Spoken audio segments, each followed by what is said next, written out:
Bueno, vamos a ver entonces, siguiendo con patología endocrina, patología tiroidea. Bueno, con respecto a la glándula tiroides, sabemos que consta un lóbulo derecho y un lóbulo izquierdo que están conectados por un istmo central. El peso normal es de 10 a 30 gramos y en el examen físico no se palpa con facilidad. En estado normal, ¿verdad?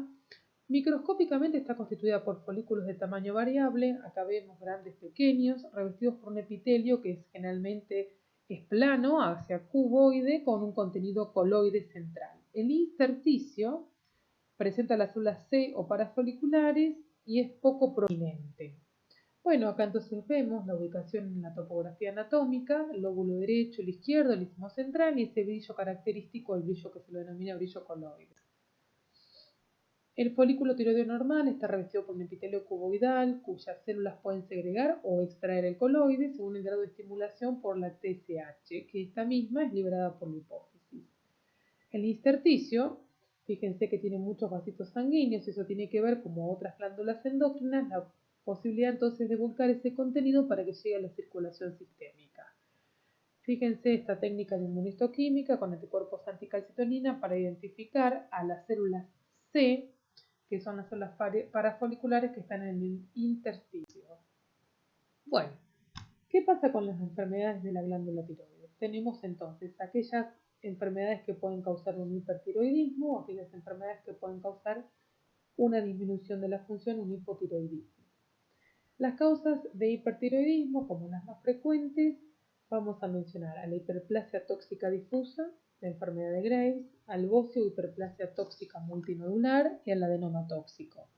Y como las infrecuentes, a la tiroiditis aguda o subaguda, al carcinoma tiroideo hiperfuncionante, al adenoma hipofisario y al estruma ovárico. Como causas de hipotiroidismo, vamos entonces a enunciar la deficiencia del parénquima, ya sea por cirugía o radiación, por agenesia, por hipoplasia. Y otra causa de hipotiroidismo con bocio, vamos entonces a mencionar el estadio final de la tiroiditis de Hashimoto, el déficit de yodo, trastornos supratiroideos, es decir, que tengan que ver con un estadio superior, como ser el hipotálamo, entonces vamos a estar en presencia de un hipopituitarismo hipotalámico, como vimos en el teórico de hipófisis e hipotálamo. Con respecto a la patología no neoplásica, vamos entonces a tener defectos del desarrollo, como por ejemplo el quiste tirogloso, tiroides lingual, que puede seguir la línea media hasta una localización intratorácica. Podemos hablar entonces de las tiroiditis infecciosas, como por ejemplo en los pacientes HIV, las micóticas por histoplasmosis, viral citomegalo, leishmania, y tiroiditis subaguda, que está a formar una entidad propia y característica, que es la tiroiditis de Deckerbein, que es una tiroiditis no glomatosa que se la considera de etiología viral. Con respecto entonces a la patología autoinmune, otra de las entidades que vamos a mencionar es patología, como dije, autoinmune, que tengan hipofunción. Y nos vamos a centralizar en la tiroiditis de Hashimoto. ¿Qué vamos a decir de la tiroiditis de Hashimoto?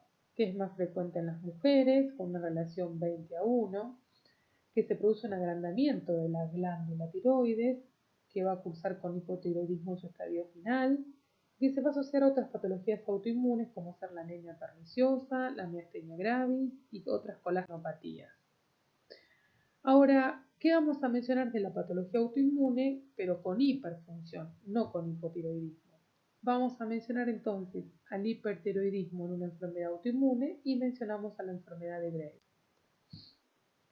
Bien, con respecto entonces a la tiroiditis de Hashimoto, vamos a ver que está aumentada de tamaño, que al corte va a ser entonces blanquecina, homogénea, remedando una estructura ganglionar linfática, la estructura de la glándula con pérdida del brillo coloide, y que vamos a observar en la microscopía una infiltración linfoide con lóbulos aumentados de tamaño, con fibrosis, con esos infiltrados linfoplasmocitarios, y que las células van a ser más bien cúbicas, agrandadas, bien eosinofílicas, que se va a denominar metaplasias de células de Hustel.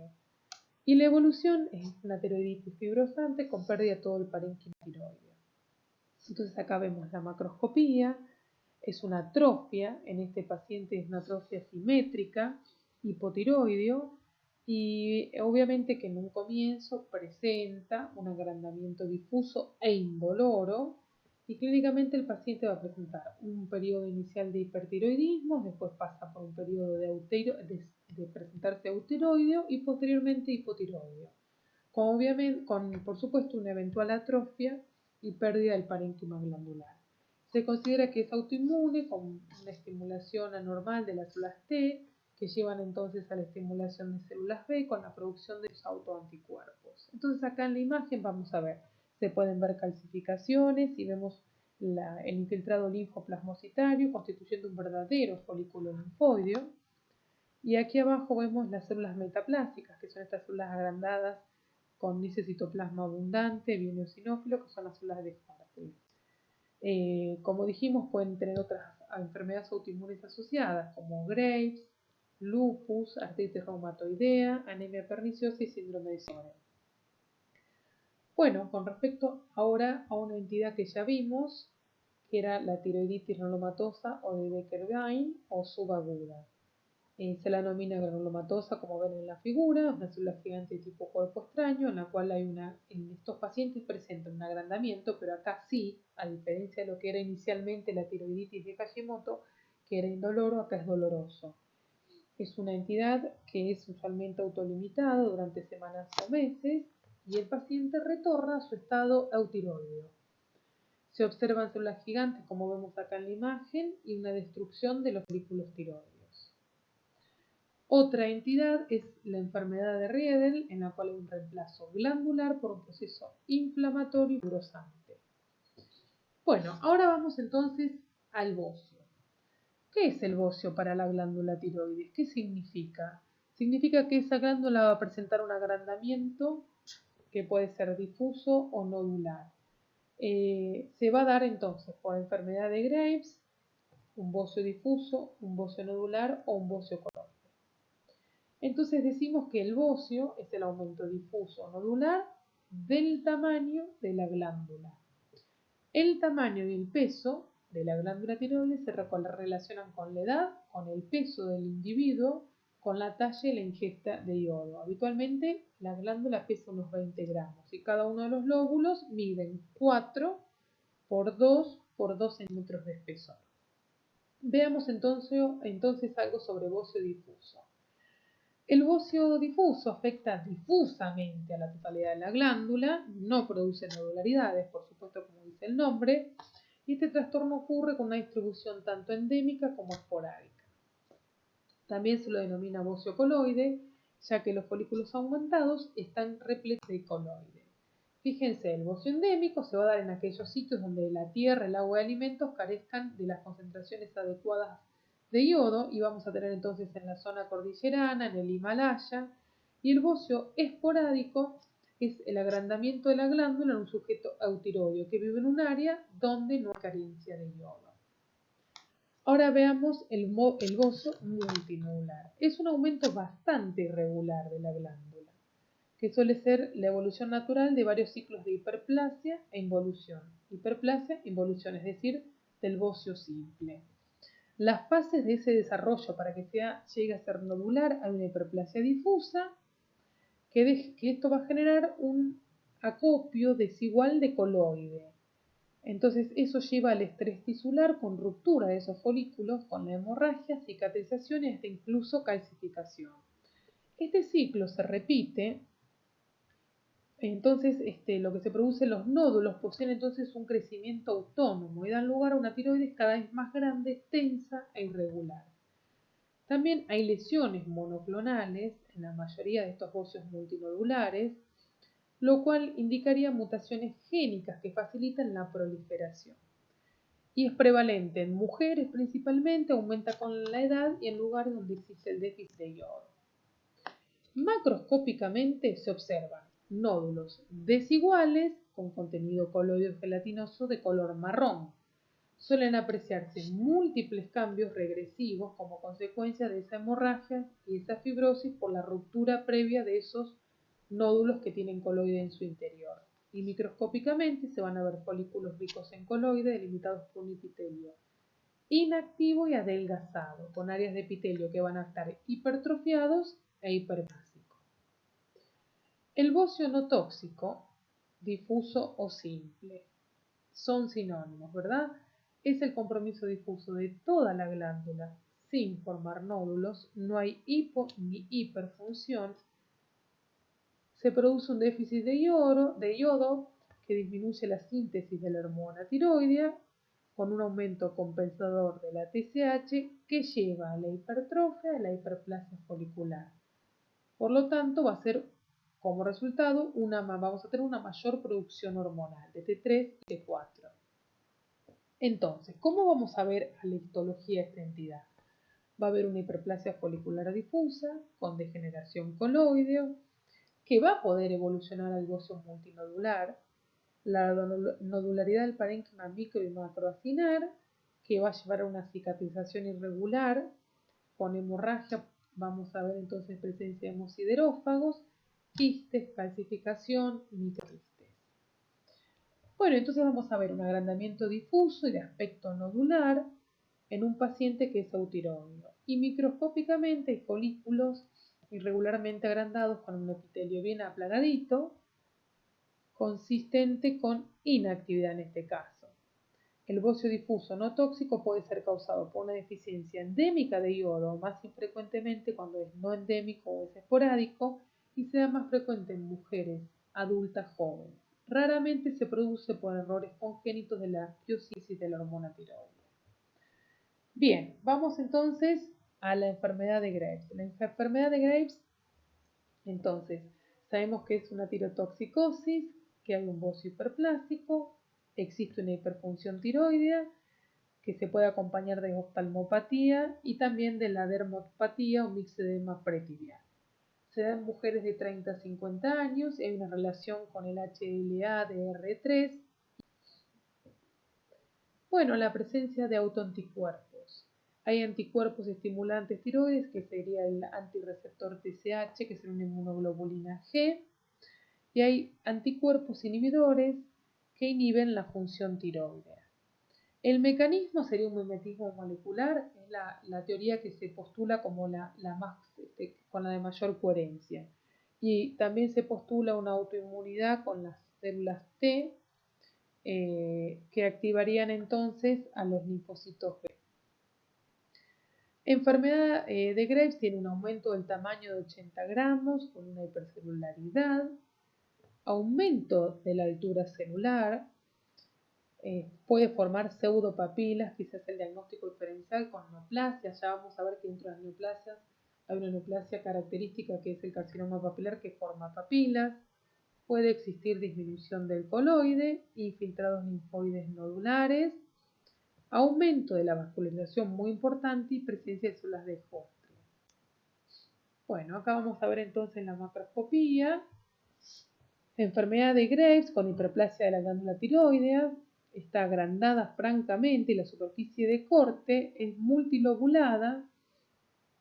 Y el aspecto entonces, fíjense cómo sigue conservando la superficie externa algo de brillo coloide. Está edematizada y pénica. Bueno, entonces vamos a ver a las microscopías estas estructuras que hacen estos repliegues prominentes del epitelio hiperplástico y aparecen entonces como estructuras de tipo pseudopapilares. Se observan vacuolas claras pegaditas entonces al epitelio en el coloide, esta imagen como de estas vacuolas blanquecinas, y por supuesto hay un aumento en la actividad para producir mayor cantidad de hormona tiroidea. Bueno, fíjense, hay folículos hiperplásticos con folding papilares. Las características nucleares del carcinoma papilar que vamos a ver más adelante no están presentes, y esas características las digo por primera vez y después las vamos a ver en el carcinoma papilar. Son los groups nucleares, son las hendiduras intranucleares, las vacuolas intranucleares y los núcleos claros. Hay un hipertiroidismo, generalmente es una hiperfunción que tiene la glándula. Y bueno, y vamos a ir a ver entonces ahora quiste coloide. la glándula de tamaño casi normal, pero con un gran quiste. Fíjense acá tenemos dos, uno en el lóbulo derecho, otro en el lóbulo izquierdo. Estos pueden aparecer como nódulos fríos en un scan tiroideo, y entonces cuando aparecen como nódulos fríos dan la sospecha de un mayor seguimiento, ¿verdad? Son lesiones benignas halladas incidentalmente, debiendo ser diferenciadas de un posible carcinoma. Bueno, acá tenemos entonces un nódulo, la secuencia para tener presente de un nódulo ante la presencia de un nódulo tiroideo. Ustedes saben que si el nódulo habitualmente puede ser que sea palpable, si no es palpable sea imagenológico, o sea, se le estudió a través de la ecografía. Ustedes recuerden que a partir del centímetro de tamaño de un nódulo es posible que vaya a la punción de acuerdo a las características ecográficas que ese nódulo presente, la punción de aspiración con aguja fina. Entonces, en presencia de un nódulo único podemos estar ante la presencia de una neoplasia benigna o maligna. Si ese nódulo está presente en un joven, a favor de una neoplasia, más si ese joven es varón, lo mismo, ¿no? O varón menor de 40 años, sería el punto de corte para el sexo. Un nódulo en un paciente irradiado, también sospechamos una neoplasia maligna. Un nódulo caliente, siempre pensar patología benigna. Acá entonces tenemos el de la izquierda es normal y en la derecha tenemos un nódulo frío típico que es sospechoso para seguirlo estudiando. Bueno, empezamos con la patología entonces neoplásica. Vamos a la neoplasia benigna. El adenoma folicular es una lesión única similar al tejido normal, va a aparecer como un nódulo frío. Hay una alteración en la vía estimuladora de la TSH con una mutación somática con estimulación crónica de la vía AMP cíclico con la proliferación autónoma, que lleva entonces a esa proliferación de tipo monoclonal con la formación de ese nódulo que sería el adenoma folicular. Es un nódulo que va a aparecer encapsulado, es característico que tenga esa cápsula, puede tener hemorragia y fibrosis, calcificación y cambios quísticos. Cuando lo vamos a estudiar al nivel microscópico, vamos a ver que puede ser diferentes tipos o variantes, puede ser macrofolicular, microfolicular, que se lo denomina así porque remeda es parecido a microfolículos pequeñitos, se lo denomina fetal, trabecular o embrionario, oncocítico y atípico. Bueno, acá tenemos la excisión quirúrgica de una pequeña masa tiroidea que corresponde a un nódulo frío. Este es un nódulo frío por imágenes. Al corte se observa una masa bien circunscrita, de consistencia firme, y se ve el poquito de remanente a la izquierda de tejido tiroideo normal. Acá vemos un adenoma también folicular delimitado por esa delgada cápsula y acá en el sustrato microscópico debajo. Hay que distinguirlo, por supuesto, de un carcinoma folicular bien diferenciado. Los pacientes con tumores foliculares deben ser tratados con una tiroidectomía subtotal. A la derecha vamos a ver entonces en la microfotografía folículos tiroideos normales y en el centro de arriba a la izquierda el adenoma folicular. Fíjense cómo se adopta un patrón repetitivo y monótono de folículos parecidos en tamaño. Es una neoplasia que es más bien diferenciada, cuyos folículos tienen un coloide, pero con mayor variabilidad en el tamaño en relación a los folículos normales. Bien, pasamos entonces a los carcinomas de tiroides. Corresponden al 1% del total de los tumores malignos, 0,5% del total de muertes por cáncer. Es el tumor epitelial maligno más frecuente en la mujer joven y tradicionalmente se dividió en dos grandes grupos: carcinomas diferenciados y carcinomas poco diferenciados e indiferenciados. Se consideraba carcinomas diferenciados a aquellos que formaban estructuras reconocibles de la tiroides, lo cual hasta la primera mitad del siglo pasado eran el folículo y la papila, y el resto eran considerados indiferenciados. Aún hoy la división esta persiste. Es el único tumor en el que el agrupamiento por estadio se divide por patrón biológico. Tenemos que los tumores papilar o folicular son tumores diferenciados y el indiferenciado y medular o anaplásico medular son tumores no diferenciados. Entonces vamos a mencionar 4 tipos tumorales: papilar, folicular, medular y anaplásico. En los tumores diferenciados, un tumor con metástasis a distancia en pacientes jóvenes es considerado estadio 2 y nunca un estadio 4. Ahora, en los anaplásicos, que les dije que había papilar, folicular, medular y anaplásicos, en estos tipos de tumores, los anaplásicos, cualquier T o cualquier N y M, se los considera todos ya estadio 4. Y en el grupo diferenciado, que como vimos era papilar o folicular, el factor pronóstico más importante es la edad, más allá de la histología. Y este grupo se los divide, mayor o menor de 45 años, algunas veces la literatura menciona 40. El pronóstico es excelente en los primeros y algo desfavorable en los segundos. Veamos entonces el primer tumor y por eso es el más frecuente de todos. El 80% de los tumores malignos tiroides corresponde a esta neoplasia, que es el carcinoma papilar. La edad de presentación entre los 30 a 50 años. El patrón histológico, por supuesto. Lo más frecuente es que tenga papilas, como el nombre lo dice. Una papila, recordamos, es un eje conectivo fibrovascular rodeado entonces por una posición de células epiteliales. Puede ser folicular y mixto. Folicular que va a formar folículos y mixto, papilas y folículos. Variante puede ser oculto e invasor. Una característica importante es que estos tumores dan metástasis ganglionares, por lo tanto, una adenopatía cervical de primitivo tiroideo desconocido es la forma de presentación más frecuente, porque estos tumores puede ser que sean asintomáticos. Un 5% pueden presentarse con metástasis ósea o pulmonar sin primitivo tiroideo aparente. Estos pacientes, así como vimos que en las neoplasias foliculares la terapéutica es la tiroidectomía subtotal y en los adenomas la lobectomía, en estos pacientes la conducta terapéutica es la tiroidectomía total con vaciamiento ganglionar de las cadenas cervicales. ¿Qué vamos a ver entonces? ¿Qué es lo característico para que uno pueda definir un carcinoma papilar? Como ya vimos que la presentación histológica puede ser con papilas o folículos, si yo voy a estar en presencia de folículos no voy a poder diferenciar un papilar de lo que vamos a ver ahora, un carcinoma folicular, salvo que estemos en presencia de lo característico patognomónico de todo carcinoma papilar, independientemente de la arquitectura que adopte, papilas, folículos o lo que quiera adoptar, o mixto. Y esa característica, esa clave diagnóstica va a ser la celularidad, y la voy a buscar en los núcleos de esas células. ¿Qué van a ser? Núcleos en vidrio esmerilado completamente claros, en los cuales no puedo dibujarle ni la cromatina ni el nucleolo. Son estos núcleos que vemos acá blancos, estos núcleos en vidrio esmerilado.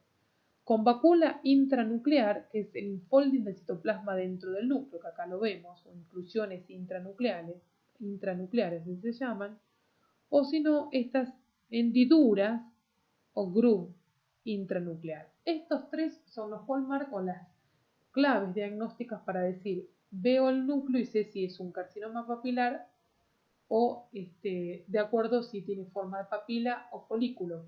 Y puedo distinguir, cuando tenga solamente folículos y no le vea nunca una papila, si tiene estas características a nivel del núcleo, vuelvo a repetir, núcleos claros, vacúola internuclear y hendidura nuclear, y tiene folículos y no papilas, voy a saber que es un carcinoma papilar variante folicular y no un carcinoma folicular. Las vías de diseminación, ya lo dije, metástasis vía linfática, la sobrevida prolongada a los 20 años un 90%. Fíjense en la macroscopía. La macroscopía acá no es poco frecuente que aparezcan varios focos. Acá tenemos un carcinoma papilar multifocal que forma una gran masa quística con proyecciones papilares hacia la luz, se ven claramente hacia el interior de esta formación quística y sólida, y tiene, como ya les dije, predisposición a invadir linfáticos y son frecuentes las metástasis ganglionares. Y acá fíjense las estructuras francamente papilares. Tenemos los ejes fibrovasculares rodeados entonces del epitelio. Bueno, acá podemos tener los cuerpos de Samomas que también aparecen dentro de este tipo de carcinoma papilar. Podemos tener un componente ganglionar acá un acúmulo ganglionar, hasta incluso la formación. En este caso es un ganglio linfático reemplazado por la metástasis del carcinoma papilar en gran parte, y vemos el remanente acá, por eso me doy cuenta que es un ganglio linfático. Y acá vemos las estructuras papilares con las características nucleares que les dije, que vuelvo a reiterarles: núcleos en vidrio esmerilados, groups nuclear y vacuolas intranucleares.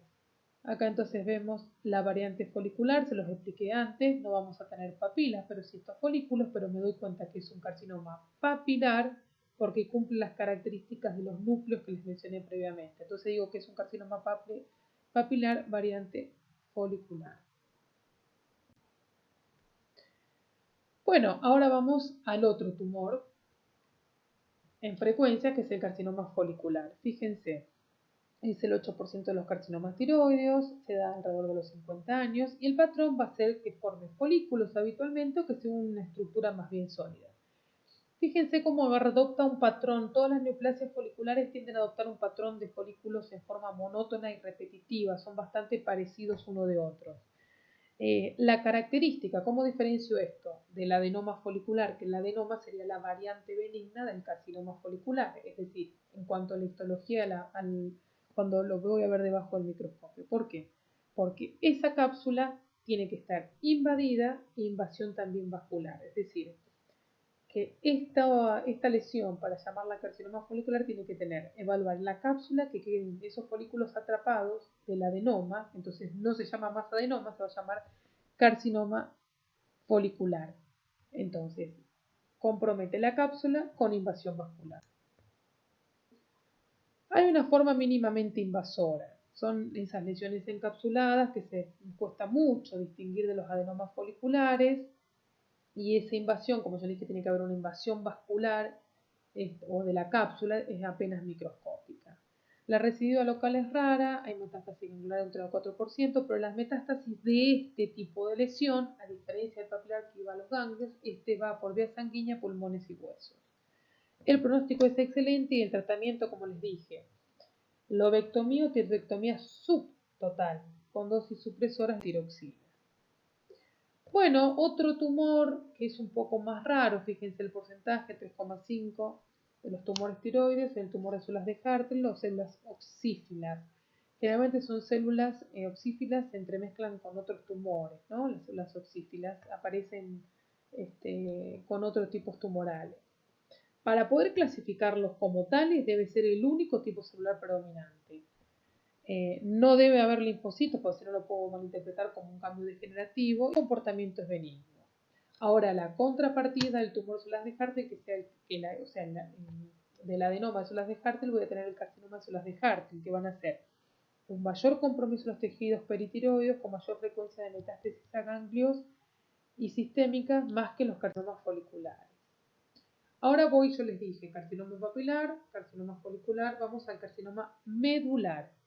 Este tumor maligno muestra una diferenciación de las células C parafoliculares. ¿Se acuerdan que cuando vimos la tiroides normal la veíamos con la inmunohistoquímica en el intersticio? Estas células producen calcitonina, entonces eso es un dato interesante que yo puedo usar en sangre. Calcitonina y otros péptidos. La presentación aparece como una masa tiroidea. En los casos avanzados puede haber dolor, disfagia, disfonía, adenopatías cervicales. Puede presentarse diarrea en un 30% y un síndrome de Cushing por secreción de adenocorticotrofina. Bueno, en el 70-80% de los casos son esporádicos y unilaterales. La edad se da entre los 44 y 50 años y predomina en el sexo masculino. Ahora, en el 20% restante se acompaña de síndromes de neoplasia endocrina múltiple, generalmente la tipo 1, y aparece a una edad más temprana. En este caso, a diferencia de los esporádicos que eran unilaterales, son bilaterales y multicéntricos.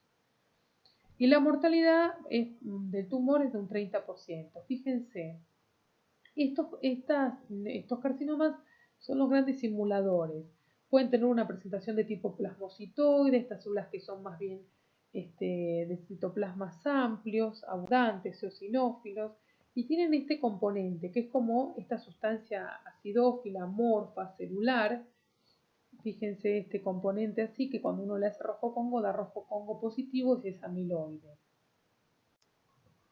Fíjense acá entonces, como les dije, derivan de las células C parafoliculares y tienen características neuroendocrinas. Cuando ponemos de manifiesto con la anticalcitonina, que es un anticuerpo para marcar por inmunohistoquímica, por supuesto que da positivo. Recuerden, asociados al NEM tipo 1, que se asocia a feocromocitoma, carcinoma medular, hiperparatiroidismo. Como les dije, pueden ser esporádicos o familiares, esporádicos por suerte los más frecuentes, familiares asociados a los síndromes. Y por último, el carcinoma, que es el más temible de todos, porque la verdad que es un comportamiento biológico muy agresivo, se lo denominan carcinoma anaplásico, y como el nombre dice, histológicamente es horrible, anaplásico, feo, como ustedes ya describen desde pato 1. Células bizarras, grandes, multinucleadas, núcleos hipercromáticos. Bueno, es el tumor más frecuente en mujeres es un tumor más frecuente en mujeres que en varones, se da a 65 años de edad, tiene un rápido aumento, esta es la característica. Es un bocio preexistente que de repente crece rápidamente y puede ser que un tumor tiroideo que crezca sin un bocio preexistente también. Y presentación se puede presentar con metástasis locales o a distancia.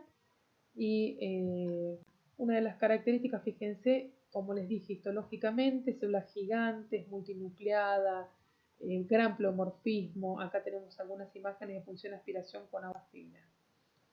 Es irresecable en el más del 50% de los casos por una gran extensión local con aparición de metástasis a distancia. La mayoría de los pacientes fallecen dentro del año del diagnóstico y la sobrevida es media de 3 a 4 meses. El diagnóstico diferencial, bueno, el carcinoma poco diferenciado o con células pequeñas, o sea, si el diagnóstico diferencial es aquel que presente células pequeñas, lo vamos a diferenciar. El carcinoma anaplásico que presenta más bien células pequeñas, lo vamos a diferenciar finalmente con un carcinoma medular que no presente amiloide. El que tenga células grandes lo vamos a diferenciar con un linfoma no Hodgkin anaplásico, por supuesto siempre con cualquier otro carcinoma. ¿Cómo es la conducta de un nódulo tiroideo? Los nódulos tiroideos son una patología frecuente. La incidencia de carcinoma tiroideo en un bocio o nódulo tiroideo es del 5% en áreas no endémicas. El nódulo tiroideo constituye la mayor causa de realización de punción aspiración con aguja fina. Yo les dije que un nódulo tiroideo de 1 centímetro o más es candidato a la punción. Y este es el mejor método para detectar lesiones neoplásticas. Es decir, yo hago una punción y ahí decido qué conducta vamos a tener sobre ese nódulo. La PAF reduce el número de cirugías diagnósticas. Antes todas se iban a la cirugía. En cambio ahora, si tengo un nódulo que es un nódulo benigno, lo puedo seguir en el tiempo con medicación y entonces se reduce así, como dice, la cirugía diagnóstica en un 65-85% de los casos. En caso de una fuerte sospecha clínica de cáncer, se recomienda la cirugía sin importar los resultados de la biopsia por la punción aspiración aguja fina. O sea que si a pesar de la PAF persiste el diagnóstico clínico de un carcinoma, se va a la cirugía. En caso de niveles bajos de TSH, debe efectuarse un centellograma de tiroides, ¿no? Una centellografía de tiroides, ya que un nódulo funcionante casi invariablemente descarta cáncer. Ya lo vimos previamente, un nódulo funcionante decíamos que era patología benigna, ¿verdad? En caso de una punción aspiración no diagnóstica, la repetición de la misma provee una muestra satisfactoria en el 50% de los casos. Si la ecografía revela nódulos adicionales de más de 1 centímetro de diámetro, puede efectuarse la punción en otro nódulo aparte del que está clínicamente detectable. Eso ya lo vimos. El que detecto con la palpación clínicamente y después cualquier otro nódulo que tenga 1 centímetro o más. Bueno, este es un algoritmo que explica lo anterior. Y acá, para que más o menos tengamos presente, los nódulos benignos, el 85% van a ser nódulos hiperplásticos, un 15% adenomas y menos de un 1% quistes. Y carcinomas son el 5% de las lesiones, fíjense que ante un nódulo tiroideo, la posibilidad de que sea un carcinoma un 5%. Vamos a tener que la frecuencia para papilar 81%, para folicular o células de Hart un 14%, para nodular 3% y para anaplásico un 2%.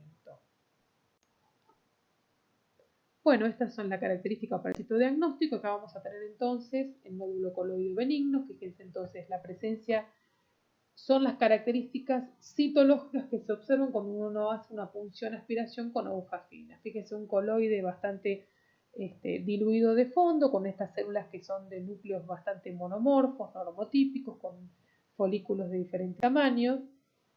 Acá una lesión de tipo microfolicular en la cual se presenta un patrón monótono y repetitivo, pero son folículos sin alteraciones nucleares, que es lo que siempre tengo que buscar para detectar alguna alteración de tipo papilar. Fíjense, las lesiones foliculares siempre son candidatas, entonces las lesiones foliculares, de ver la celularidad. Hay una característica citológica que se llama la celularidad tumoral, que tiene que ver con la cantidad de células que uno va a encontrar en ese preparado.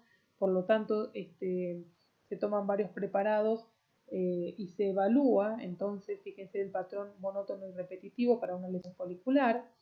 Acá las células de Hartel, fíjense este citoplasma granular, ¿sí? Con este núcleo generalmente localizado excéntricamente.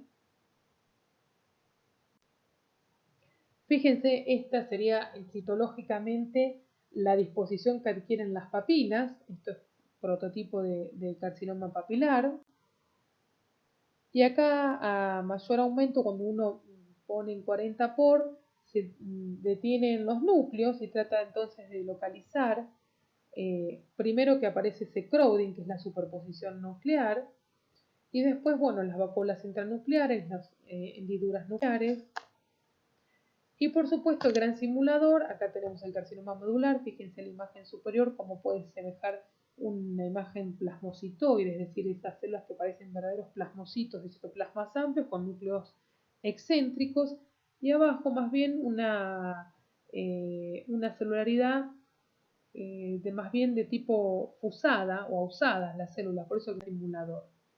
Y por supuesto el anaplásico, les dije que podía asemejar cualquier lesión que a ustedes que les parezca bizarra, con nucleolos y núcleos prominentes, agrandados de tamaño, hipercromáticos, células multinucleadas, bien pleomórficas, ninguna célula igual a otra. Y abajo las mismas características del anaplásico, pero con otro patrón más bien de tipo fusado. Las tiroiditis, siempre presente en ese background linfocitario. Recuerden que a veces las tiroiditis pueden asustar la disposición a veces de los núcleos que son reactivos. Acá la presencia de célula gigante multinucleada,